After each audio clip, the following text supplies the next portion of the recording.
mangyari kay Recto? Anong gusto nyo mangyari kay Remulla? Anong gusto nyo mangyari kay Lupog ang Panga? Kaya po, ang pag-asa ng mga manggagawa ng mamamayan, tinatawagan po natin ang kabataan, si Christian mula sa DRS. Palapakan po natin, sinasamang Christian. Magandang hapon sa ating mga bayaning manggagawa. Magandang hapon din sa ating mga kabataan na tumitindig at lumalaban sa maling pamamalakad ng administrasyong ito. Magandang hapon din sa mga kapulisan. Meron lang akong kailangan makita sa inyo. Matagal ko na siyang hinahanap. Ba't hindi nyo ilabas ngayon si Remulla? Palabasin nyo, patayuin nyo sa container nang malaman at marinig niya kung ano talaga ang hinain ng bawat Pilipino. Ngayon, tayo ay nagtitipon-tipon dahil sa ating kalakaran na ang tayong magagawa ay bayani. Totoo yun, bayani kayo. Nagsakripisyo kayo para sa pamilya nyo, para sa bayan nyo, at hindi lang yun, kayo rin ang nagpapalamon sa mga nakaupo sa Malacanang. Mas marami pa silang pinag-usapan sa loob ng Congress. Wala namang nangyayari. Patuloy kayong naghihirap, gumagapang, dugot, pawis, pati buhay inalay para lang sila'y may makain habang sila'y nag-uusap at walang katuturan. Ang dami nilang nilalabas na issue. Araw-araw may gusto silang palabasin. Araw-araw may gusto silang ituro. Pero ano ang nangyayari pagkatapos? Pilipino ang gutom, walang solusyon na nagawa.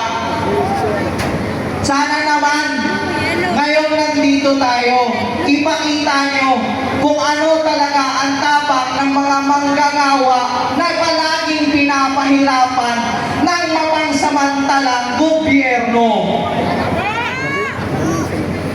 Alam ko, hirap na kayo kay Lupog ang Panga. Nasobrahan na kasingot ng tawas kaya nagkakaganyan. Mas madami pang gustong ibulsa kasi mahal ang buhanan. Ngayon, gusto nyo impeach si BP Sara? Ayaw nyo impeach si BP Sara, pero itong mga lokong to gusto. Wala naman kayong mahanap, nagsayang kayo ng oras at pera ng taong bayan para lang i-impeach yung taong alam nyong magpapakulong sa inyo.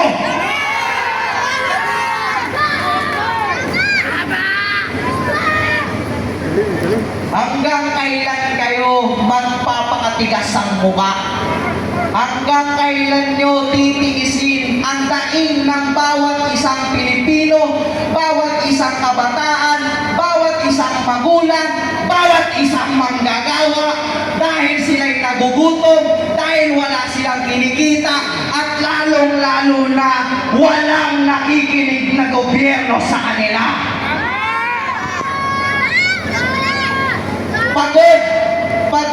Pagod na ang gobyerno. Bingi na nga ata kulang na lang kuha kayo PWD nyo card para mayroon kayong mga discount habang binubulsa nyo ang pera ng taong bayan. Lakas na magbarilada, kala nyo naman susugurin kayo hanggang Malacanang. Takot na takot, mag-impake na kayo, sabay lipad.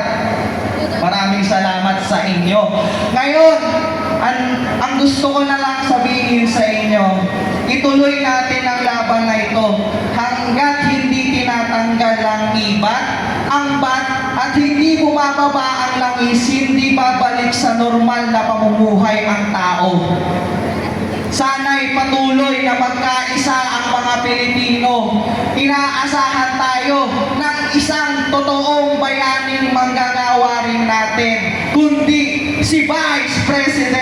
Sara Duterte. Siya ay isa sa mga totoong manggagawa dahil siya ay may pakialam sa Pilipino, may pakialam sa paligid, at unang-una pa sa lahat, siya ay kayang magpakita kahit binabatikos ng buong Malacanang. Eh kayong mga pinagbibintangan pa lang, nagtatago na. Ang hiling niyong sumagot, ang gusto kailangan niyong ibigay, ayuda. Hindi ayuda ang hinihingi ng mamamayang Pilipino. Kung hindi, solusyon niyo. Gamitin niyo ang utak niyo. Ang dami niyo sinasabing may tinapos kayo, pero ilang araw na, ilang buwan na, ilang taon na, hanggang ngayon, ang daming naghihirap na Pilipino. Niluklok kayo sa pwesto para lagyan ng aksyon.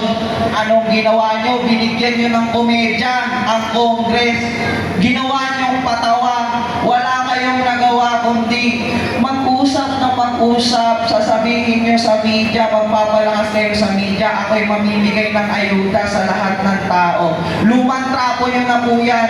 Hanggang ayuda na lang po ba kayo? Pero bakit hindi nyo mabigyan ng solusyon yung mga Pilipinong hanggang ngayon nagbubuwis ng buhay, mapakain lang ang pamilya sa kanilang bahay? Naway mapakinggan, naway sana marinig. Alam ko itong mga kapulisang ito, pag ito nagtanggal ng uniforme, kaparehas lang din natin ang problema nila. Wala ho kaming gustong mangyaring masama, pero kung ilalabas nyo yung isa, pahablot nyo na lang sa amin para meron kaming Merry Christmas.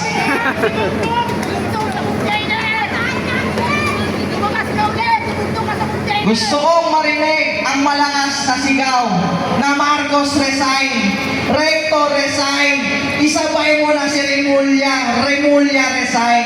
Pwede ko bang marinig sa inyo yun? Simulan natin kay Recto. Anong gusto niyong mangyari kay Recto? Anong gusto niyong mangyari kay Remulla? Anong gusto niyong mangyari kay Lupog ang Panga? Ayun lamang po, mabuhay kayo mga manggagawang Pilipino. Kayo ang nagsisilbing inspirasyon sa aming mga kabataan upang magpatuloy tumindig at lumaban. Maraming salamat po.